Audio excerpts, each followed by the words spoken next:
Root 45 holidays இது வந்து ஒரு யூகே பேஸ்ட் ட்ராவல் கம்பெனிங்க.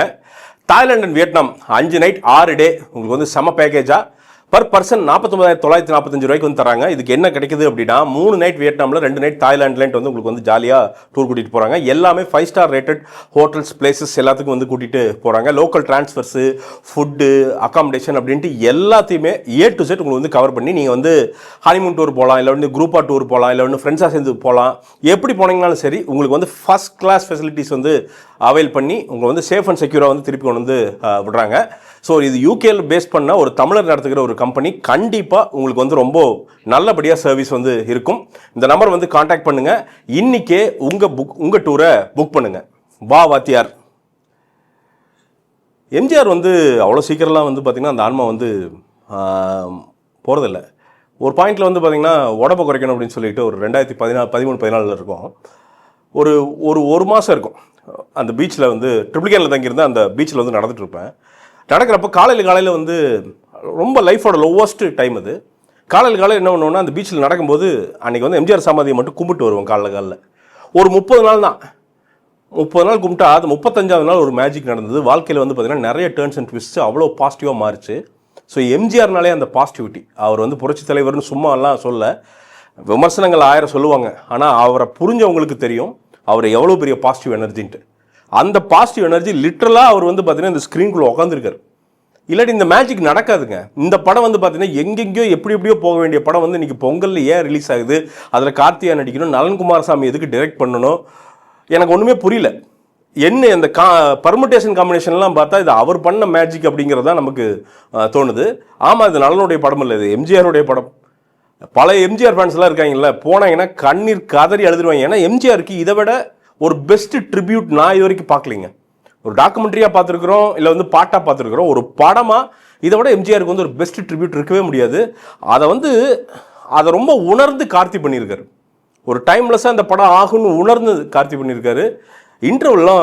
ஒரு இன்டர்வல் பிளாக் ஒன்று வருங்க, ஒரு சீன்லாம் வருது, ரொம்ப ரிவீல் பண்ண விரும்பல, சும்மா கூஸ்பம்ஸ் ஆயிரும். பழைய மேட்ரு தான், ஆனால் கூஸ்பம்ஸ் ஆகும். அதை எப்படி நலன் எடுத்தாருன்னு தெரில. நலன் ஏகப்பட்ட குறியீடு வச்சிருக்காருங்க மனுஷன், சும்மா கிடையாது. சும்மா வந்து பார்த்தீங்கன்னா பரதவஜரங்கன் இன்டர்வியூவில் போயிட்டு இது என் படம் கிடையாது, ஐ மீன் கமர்ஷியலாக அப்படின்னு, இவர் வந்து ஏதோ ரொம்ப போட்டு இவர் வந்து புஷ் பண்ணி எடுக்க வச்சிட்டாங்களாட்டது அப்படின்னு பார்த்தா இல்லை, அது அவர் படம் தான். ஆனால் ஃப்ளேவர் வேறமாக எடுத்திருக்காரு. உள்ள நீங்கள் அவங்க கீர்த்தி ஷெட்டிக்கு வந்து பார்த்திங்கன்னா ஒரு சேர் ஒன்று வரும். அந்த சேரை நீங்கள் வந்து டீகோட் பண்ணிங்கனாலே உங்களுக்கு நிறைய புரியும். அவ்வளவு டீகோட் பண்ணுறதுக்கான விஷயங்களை வந்து உள்ளே வந்து நலன் வந்து அங்கங்கே ரொம்ப தெளிவாக வச்சுருக்கார். அதாவது ஞானவேல் ராஜாவை கூட கலாய்ச்சி விட்டுருக்காரு. என்னென்னா நம்பியாராக வந்து அப்படி யோசிப்பார் கார்த்தி. யோசிச்சுன்னே பார்த்தீங்கன்னா ப்ரொடியூசர் கார்டு வரும். அந்தளவுக்கு நுட்பமாக கலாயெல்லாம் வந்து படத்துக்குள்ளே ஏகப்பட்ட நுட்ப கலாய் இருக்குது. இன்றைக்கி இருக்கிற சமகால அரசியலையும் எந்த பாகுபாடும் இல்லாமல் கலாய்ச்சி விட்டுருக்காரு நலன். அதுவும் வந்து பார்த்திங்கன்னா சூப்பராக பண்ணியிருக்காரு. இது ஒரு டிபேட் வரும், இது யாருக்கான படம், எந்த கட்சிக்கு எதிரான படம், இந்த கட்சிக்கு எதிரான படம். ஆனால் ஜென்ரல் ஆடியன்ஸுக்கு செம்ம என்டர்டெய்னிங்கான ஒரு படங்க. உள்ள அவ்வளோ ஃபேமிலி வேல்யூஸ் இருக்குது. தலைவர் வந்து பார்த்திங்கன்னா ஒரு போக்கிரி போலீஸாக வந்து அந்த போர்ஷன்லாம் அவ்வளவு அசால்ட்டாக அவ்வளவு வந்து லெஃப்ட் ஹேண்டில் கார்த்தி டீல் பண்ணியிருக்காருங்க. இன்னும் ஆள் எப்படி இருக்காருங்க. உண்மையாலுமே எம்ஜிஆருடைய அந்த தோற்றம் அதை கேரி பண்ணுறதுக்கெல்லாம் இருக்குல்ல, அதுக்கு ரொம்ப சில நடிகர்கள் தான் தமிழ் சினிமாவில் இருக்காங்களா. அதில் ஒரு மிக முக்கிய நடிகர் கார்த்தி அப்படிங்கிறதுல டவுட்டே வேணாம். அதை அவ்வளோ கரெக்டாக கேரி பண்ணி நடிச்சிருக்காரு. உள்ளே இருக்கிற விஷயம் ஆப்வியஸாக உங்களுக்கு வந்து ரிவீல் ஆயிரும். கூடிய விரைவிலே வந்து பார்த்தீங்கன்னா உள்ளே என்ன இருக்குது அப்படின்னு ரிவீல் ஆயிரும். அதை நானும் சொல்ல விரும்பல, நீங்களே போய் படத்தை போய் பாருங்கள். ஆனால் அதை சரியாக பண்ணியிருக்காரு, கமர்ஷியலாக சரியாக பண்ணியிருக்காரு. அதுதான் அந்த படத்துடைய பியூட்டி. இந்த படத்துடைய ஆன்மா என்ன அப்படின்னா சந்தோஷ் நாராயணன் அவர் தான் இந்த படத்துடைய ஆன்மா. இந்த பிஜிஎம் மூலமாக அந்த செகண்ட் ஹாஃபில் வந்து பார்த்திங்கன்னா ஒரு எலிவேஷன் சீன் ஒன்று இருக்கும். அதுக்கு ஒரு பிஜிஎம், ஒரு பாட்டு, ஒரு மேட்ரு ஒன்று பண்ணியிருக்காரு.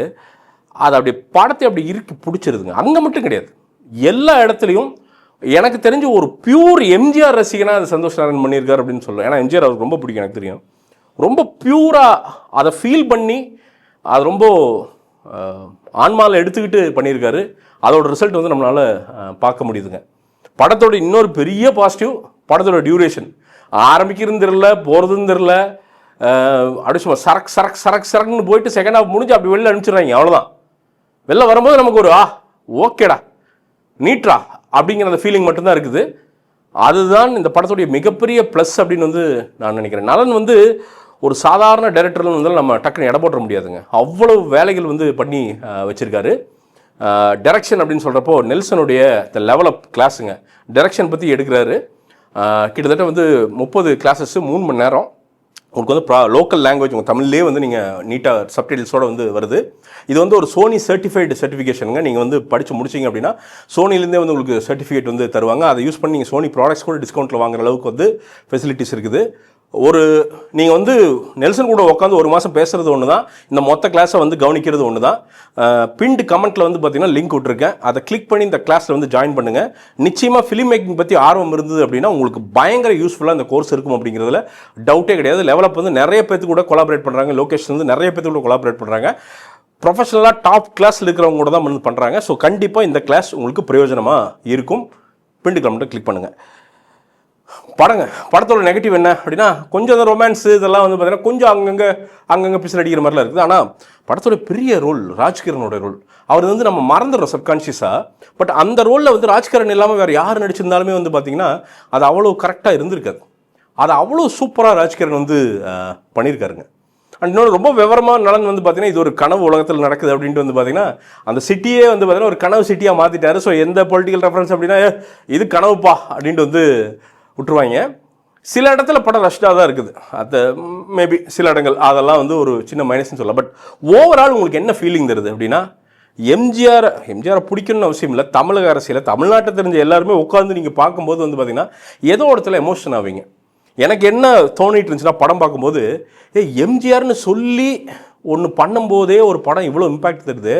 அந்த மனுஷன் இருந்து நடித்தப்போ எம்ஜிஆர் ரசிகராக இருக்கிறப்போ அவன் போய் தேட்டரில் பார்க்குறப்ப அவன் என்ன ஃபீல் பண்ணியிருப்பான் அப்படின்ட்டு அதில் சரியல் ஃபீலிங்னு நினைக்கிறேங்க. எனக்கு தெரிஞ்சு பழைய எம்ஜிஆர் ரசிகர்கள் இந்த படம் என்ன ஆகும்னு நான் சொல்கிறேன், இப்போ சொல்கிறேன் நடக்கும் பாருங்கள். பழைய எம்ஜிஆர் ரசிகர்கள் எல்லாருமே தேட்டரில் ஏறுவாங்க. அவங்க மட்டும் ஏற மாட்டாங்க, அவங்க மொத்த குடும்பத்தையும் விட்டு இந்த பொங்கலுக்கு ஏறுவாங்க. ஒரு மேஜிக், அதாவது எம்ஜிஆர் ரசிகர்களால் ஒரு படம் பிளாக் பஸ்டர் ஆச்சுன்னு ஒன்று இருக்குல்ல, அது அப்போ எம்ஜிஆருக்கு நடந்திருக்கும்ல, அதுக்கப்புறம் இப்போ நடக்க போகுது. இதெல்லாம் சில டைம் வந்து பார்த்தீங்கன்னா ஹிஸ்ட்ரி ரிப்பீட்ஸ் இட்செல்ஃப்னு சொல்லுவாங்க. அந்த மாதிரி இப்போ வந்து வரலாறு வந்து திருப்பியும் திரும்புது. அது நடக்க போகுது, அந்த மேஜிக் நடக்க போகுது. நான் இதை சத்தியமாக உண்மையாக என்ன நம்புகிறேன் அப்படின்னா, இதை எம்ஜிஆரே நின்று தான் நடத்துகிறார் அப்படிங்கிறது என்னால் அது அவரோட ஆன்மா உள்ளே இருக்குதுங்கிற ஃபீல் ஆக முடியும்.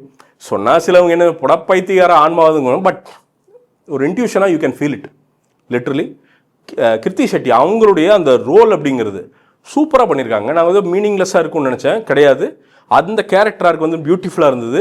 மஞ்சள் கேங்னு ஒருத்தங்க எல்லாருமே எந்த ரோலுமே ஒரு சின்ன டீட்டெயில் கூட வந்து பார்த்தீங்கன்னா கமர்ஷியல் தான் இருந்தாலுமே நலன் வந்து பார்த்தீங்கன்னா அப்படி ஷார்ட் டிவிஷன்லேருந்து எல்லாமே ஷார்ட் செலெக்ஷன்லேருந்து எல்லாமே நலன் வந்து பார்த்தீங்கன்னா பார்த்து பண்ணியிருக்கு. அப்படி நலனை வந்து ப்ரொடியூசர்களாக மிஸ் பண்ணிட்டாங்கன்னா அது தெரில, மரியாதையாக அவரை வச்சு படம் எடுத்துருங்க. நலனை வச்சு ப்ரொடியூசர்ஸ் யாராக இருந்தாலும் சரி, பெரிய பெரிய ப்ரொடியூசர்ஸ். ஏன்னா எனக்கு தெரிஞ்சு அந்த மனுஷன் தப்பாக போகவே மாட்டான், அதனால் சொல்ல முடியும். ஏன்னா இந்த படத்தில் இந்த ஃப்ளேவர் கொடுக்குறதெல்லாம் இருக்குல்ல, அது நலன் குமாரசாமினால் மட்டும்தான் முடியும்.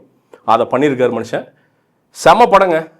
சின்ன சின்ன குறைகளுங்க, அதெல்லாம் உங்களுக்கு தெரியாதுங்க. ஃபேமிலியாக போய் உட்காந்து பாருங்கள், செம்ம என்ஜாய் பண்ணுவீங்க, செம்ம ஹாப்பியாக அந்த பொங்கலை கொண்டாடுவீங்க. டவுட்டே வேணாம், போய் பாருங்கள். இது வந்து ரோட் சவுத் என்னோடய பிராண்டு. இந்த வாவாத்தியாருக்காண்டி இந்த காலர் டிஷர்ட் வந்து விற்கிறோம். 399 ரூபாய்ங்க. இது 1% கூட வந்து பாலிஸ்டர் எதுவுமே மிக்ஸ் பண்ணல. 95% காட்டன், 5% எலாஸ்டின்.